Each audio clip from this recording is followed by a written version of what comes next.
tarde a todos. Eu, a pesquisadora Vitória, vim apresentar um podcast a vocês sobre a radioatividade. Juntamente, terei as pesquisas das pesquisadoras que irão explicar cada assunto detalhadamente. Eu sou Duda, pesquisadora da parte histórica. Os estudos feitos entre o final do século XIX até o século XX levaram à descoberta sobre a estrutura atômica. Quando analisou a estrutura, o físico e químico inglês William Crookes descobriu os raios catódicos quando realizou experimentos com pressões baixas e descargas elétricas em gases.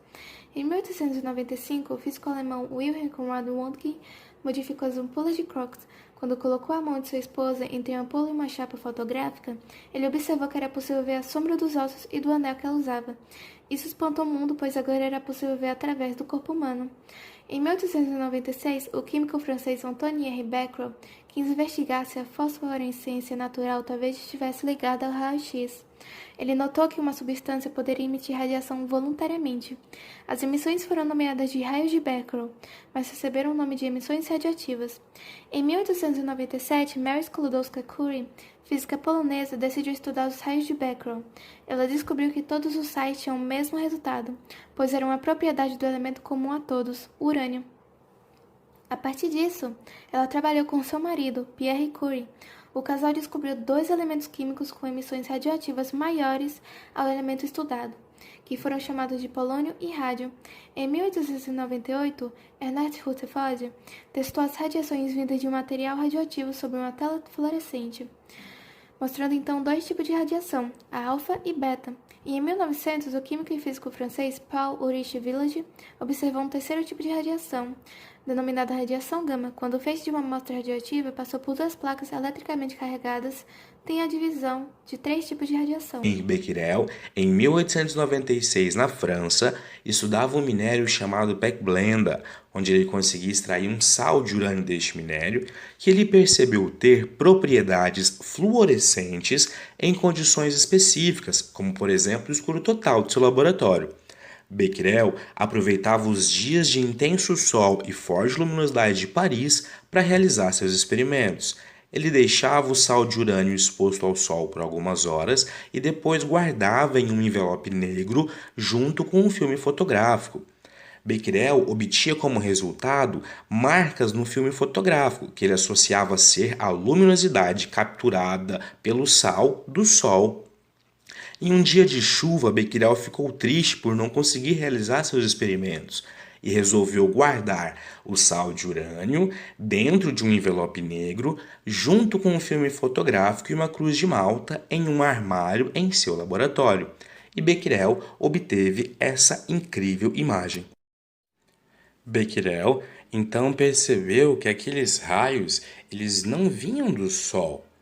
Eles vinham sim da substância que ele estava estudando, e ele chamou aqueles raios que marcavam o papel fotográfico de raios urânicos, comprovando então uma das primeiras radiações naturais. O inglês J.J. Thomson realizou novas experiências que o levaram a concluir que os raios catódicos se propagavam em linha reta, pois, se um objeto for colocado na sua frente, é criada uma sombra simétrica na parede da ampola.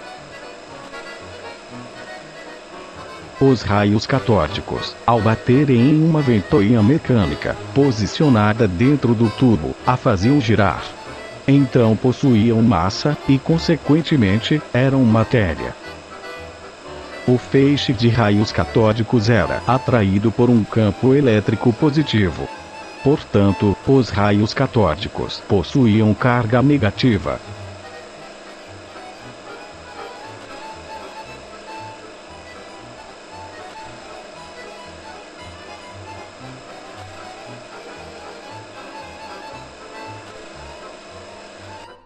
Depois de vários experimentos, J.J. Thomson também conseguiu determinar a relação entre a carga e a massa dessas tais partículas, sendo este valor 1,7 vezes 10 elevado a menos 11. Thomson é considerado o descobridor do elétron, porque lançou a hipótese de que esses corpúsculos negativos eram partículas subatômicas, estando presentes em todos os átomos, e sendo, portanto, constituintes universais de toda a matéria. Diante de sua descoberta, Thomson propôs uma representação do átomo como uma grande esfera positiva, incrustada por pequenas esferas negativas, que seriam os elétrons. De acordo com minhas pesquisas, as partículas emitidas por um elemento radioativo podem ser classificadas em 3: alfa, beta e gama. E eu, a pesquisadora Camille, decidi me aprofundar em cada uma. Partículas alfa são partículas positivas constituídas por 2 pétrons e 2 nêutrons. Não possuem um alto poder de penetração. Essas partículas podem ser também chamadas de núcleo de hélio, por ter a mesma quantidade de pétron e nêutrons desse gás nobre. Partícula beta são partículas positivas constituídas por um elétron. Quando há excesso de carga negativa, é liberada uma partícula beta negativa. E quando há excesso de carga positiva, é liberado um pósitron ou uma partícula beta positiva. Seu poder pode ser penetrante e maior que a da alfa ou menor que a da gama. Partícula gama é emitida quando, mesmo após a emissão da alfa e beta, ainda existam cargas de seres estabilizadas no núcleo atômico, sendo esse processo liberado em forma de ondas eletromagnéticas. Existem várias fontes de energia e eu, a pesquisadora Vitória, vai falar sobre energia nuclear que não é renovável. Energia nuclear ou atômica é a energia produzida nas usinas termonucleares que utilizam o urânio e outros elementos como combustíveis. O princípio de um funcionamento de uma usina nuclear é a utilização do calor termo para gerar eletricidade. O calor é proveniente da fissão dos átomos de urânio. A energia nuclear é toda energia associada às mudanças da constituição de um núcleo de um átomo. Por exemplo, quando um nêutron atinge o núcleo de um átomo de urânio de 235, dividindo, parte da energia que ligava os prótons e os nêutrons é liberada em forma de calor. Esse processo é determinado como fissão nuclear. Fissão nuclear. Fissão é o processo de forçar a divisão de um átomo para formar 2 outros mais leves. A reação também libera energia e um nêutron livre. Fusão é o processo de colidir 2 átomos propositalmente para formar um terceiro mais pesado. Esta enorme quantidade de energia é liberada nas reações de fusão quando 2 núcleos mais leves se fundem, a massa do núcleo produzido é menor que a soma das massas dos núcleos iniciais. O que leva um país a utilizar energia nuclear? Servem na utilização de bombas nucleares, pode substituir fontes de energia e também substituir alguns combustíveis. A energia nuclear torna-se mais uma opção para atender com eficácia a demanda energética no mundo moderno. A fissão nuclear do urânio é a principal aplicação civil da energia nuclear. Embora utilizada inicialmente para fins militares, depois das experiências catastróficas de Hiroshima e Nagasaki, a energia nuclear passou a ser utilizada principalmente para fins pacíficos. Sua principal utilização é a produção de energia elétrica através de usinas termonucleares. Os Estados Unidos é o maior produtor de energia nuclear, enquanto a França é o país que tem a maior parte da eletricidade gerada por energia nuclear. As vantagens da energia nuclear não libera gases estufa, a exigência de pequena área para a construção da usina, grande disponibilidade do combustível, pequeno risco no transporte do combustível, pequena quantidade de resíduos. Independência de fatores climáticos como os ventos e as chuvas, e as desvantagens da energia nuclear é que o lixo nuclear radioativo deve ser armazenado em locais seguros e isolados, mais cara quando comparada a outras formas, e os riscos de incidentes nucleares. E também problemas ambientais devido ao aquecimento de ecossistemas aquáticos pela água de resfriamento dos reatores. Urânio. Quando eu estive em Angra, eu descobri que o processo começa dentro do núcleo do reator, onde estão as varetas que contêm o urânio enriquecido, o elemento combustível. Lá, acontece a fissão nuclear, que é a separação do núcleo do átomo. Ao se romper, um átomo rompe o outro, criando um efeito em cadeia e gerando assim energia calorífica. Em uma troca de calor, a água é aquecida dentro dos tubos, gerando o vapor, que faz girar a turbina e assim produzir energia elétrica. Uma simples pastilha de combustível nuclear tem a mesma quantidade de energia que 22 caminhões-tanques cheinhos de óleo diesel. Eu, a pesquisadora Giovanna, estava pesquisando sobre os benefícios da radioatividade e cheguei à conclusão que, quando falamos em radioatividade, a primeira coisa que nos vem à mente é algo como bombas atômicas ou armas nucleares. Mas a radioatividade é muito mais do que isso. Ela é um fenômeno nuclear em que substâncias ou elementos químicos emitem radiação, podendo ocorrer de forma natural ou artificial. Ela está presente em nosso cotidiano de diferentes formas. Muitas delas são extremamente benéficas ao ser humano. Mas o manuseio do material radioativo de forma incorreta pode causar graves acidentes e problemas de saúde. Um grande benefício da aplicação de radioatividade do nosso cotidiano é a produção de energia elétrica. Essa fonte de energia corresponde hoje a 17% da geração de energia elétrica mundial. Boa tarde, eu sou a pesquisadora Micaela e hoje falarei sobre 3 maiores acidentes nucleares que já aconteceu.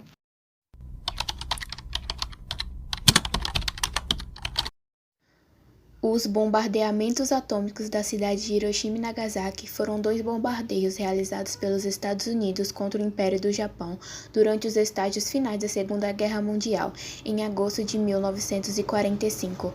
Foi o primeiro e único momento na história em que armas nucleares foram usadas em guerra e contra alvos civis.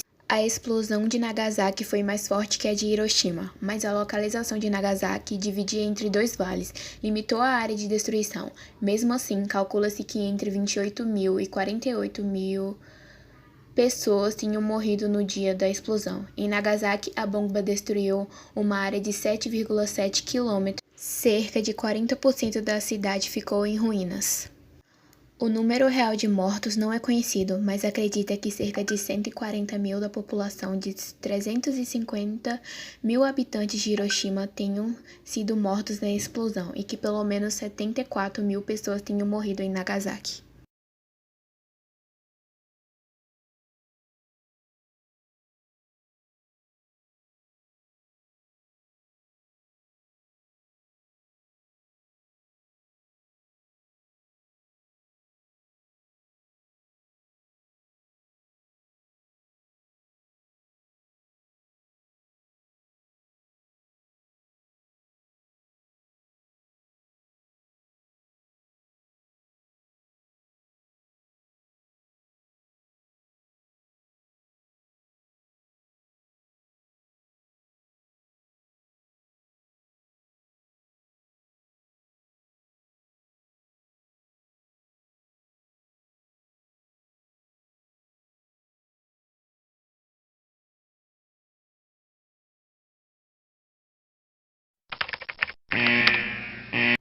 Na madrugada de 25 de abril, o reator número 4 da estação nuclear de Chernobyl explodiu.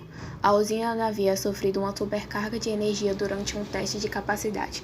O sistema de resfriamento parou de funcionar, o que gerou um superaquecimento do núcleo, que atingiu temperaturas muito quentes. O acidente lançou 70 toneladas de urânio e 900 de grafite na atmosfera. Após a explosão, milhares de trabalhadores foram enviados ao local para combater as chamas e garantir a resfriação do reator. A cidade que abrigava trabalhadores de Chernobyl em Pripyat, construída para essa função em 1970, 36 horas após o acidente. As autoridades soviéticas estabeleceram uma zona de inclusão de 10 km e resultou uma rápida evacuação de 40.000 pessoas, principalmente de Pripyat, o centro populacional mais próximo. Vários problemas de saúde foram registrados em consequência dos acidentes de Chernobyl.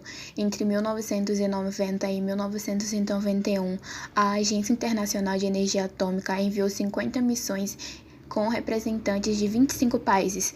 Na ocasião, foram avaliadas as áreas contaminadas de Bielorrússia, Rússia e Ucrânia. O trabalho do controle identificou ao menos 4.000 casos de câncer de tireoide. Além disso, foram registrados casos de leucemia e outras formas de câncer agressivas em longo prazo, problemas de circulação e catarata. Além dos problemas advindos diretamente da exposição ao material radioativo, outros pesquisadores também encontraram casos relacionados ao estado mental da população traumatizada pelo acidente. Muitos foram operados de câncer na tireoide, por exemplo. Na cidade de Gomel, na Bielorrússia, o incidente dessa doença aumentou 10.000 vezes após o acidente de Chernobyl. Atualmente é possível visitar Chernobyl. Desde 2012, a visitação turística foi permitida, mas com uma zona de exclusão de 30 km feitas ao redor da usina. A excursão por Chernobyl é bem completa e chega até mesmo a visitar os arredores do reator 4 que explodiu, atualmente confinado em uma enorme estrutura de concreto, chamada sarcófago. Mesmo tendo turismo, ainda assim é proibido morar lá. Aqui temos vídeo de uma excursão gravada por uma brasileira. That's possible altitude without 4.4 it'll be we have 8 over here 9 microfeet 1.51 but there's 9 over there closer to the ground.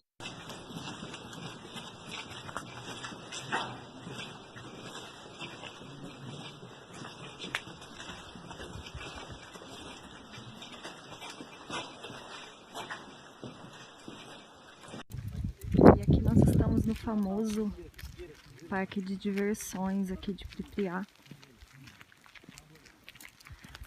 E a história é a seguinte, ele foi construído, mas ele nunca funcionou, porque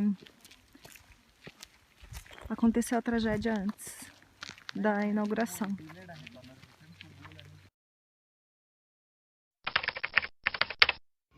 Em setembro de 1987, 2 catadores de lixo na cidade de Goiânia entraram em uma clínica abandonada, encontraram uma máquina ali dentro e a desmontaram.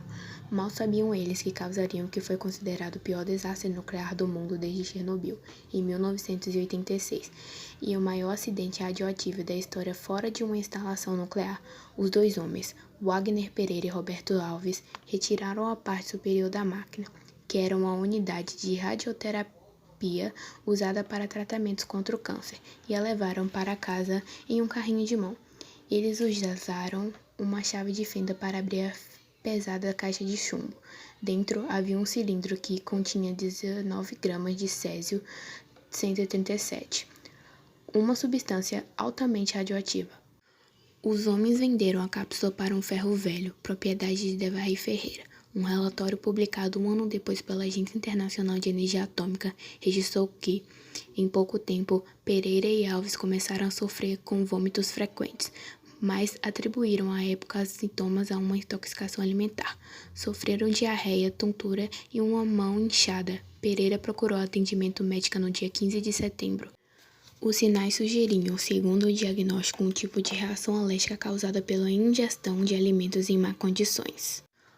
O físico fez alertas às autoridades e instante publicada com a Comissão Brasileira de Energia Nuclear. Sua intenção era deter a contaminação e, ao mesmo tempo, evitar o pânico, mas os temores sobre o vazamento de radiação se espalharam pelo Brasil. Mendes Ferreira conta que eles usaram um ônibus da polícia com o interior forrado por capas de plástico para levar os possíveis contaminados para um estádio de futebol vazio, onde ficaram em barracas de acampamento.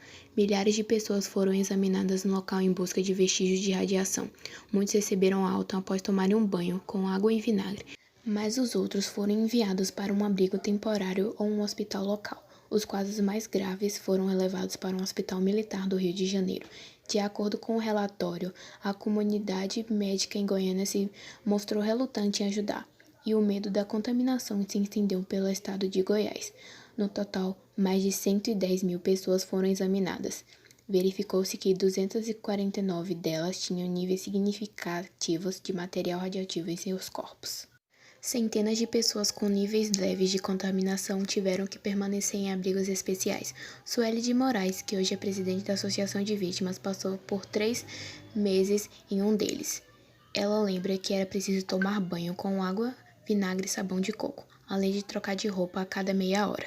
O desastre de Goiânia produziu cerca de 6.000 toneladas de resíduos recolhidos e enterrados em um centro especializado preparado a 20 quilômetros da cidade. Em 1996, 5 pessoas ligadas à clínica onde havia sido abandonada a máquina de radioterapia foram condenadas a 3 anos e 2 meses de prisão por homicídio. A pena foi reduzida depois a serviços comunitários. O governo passou a pagar pensões vitalícias para cerca de 250 vítimas. Posteriormente, outras 2.000, incluindo bombeiros, motoristas e policiais que trabalharam nas unidades de emergência, também tiveram direito a esses pagamentos. A meia-vida de um elemento radioativo é o intervalo de tempo em que uma amostra desse elemento se reduz à metade. Esse intervalo de tempo também é chamado de período de semidesintegração.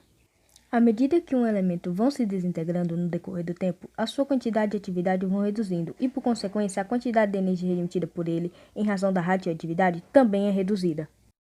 Uma característica interessante dos elementos radioativos é que, em virtude da desintegração que eles sofrem, a massa que eles possuem é reduzida. Nos períodos de semidesintegração, a massa é reduzida pela metade, e deixando a outra metade por se desintegrar, que também passará pelo período de semidesintegração, e assim sucessivamente. Por exemplo, uma certa massa é dividida pela metade. A metade dela é dividida em outra metade. E a metade da metade é dividida em outra metade. E assim vai ocorrendo sucessivamente. De tal forma que a massa é reduzida, mas ela nunca chega a ser zero. O intervalo de tempo que leva para esse elemento se reduzir à metade e de novo à metade é chamado de tempo de meia-vida. No gráfico, a letra M representa a massa residual. É a massa que vai sobrar após um elemento ser dividido à metade. O MO significa a massa inicial, que é o tanto de massa que tinha no começo antes da semidesintegração. E o 2x significa quantas vezes ela foi dividida pela metade. Tchau, tchau, tchau, tchau, tchau, tchau.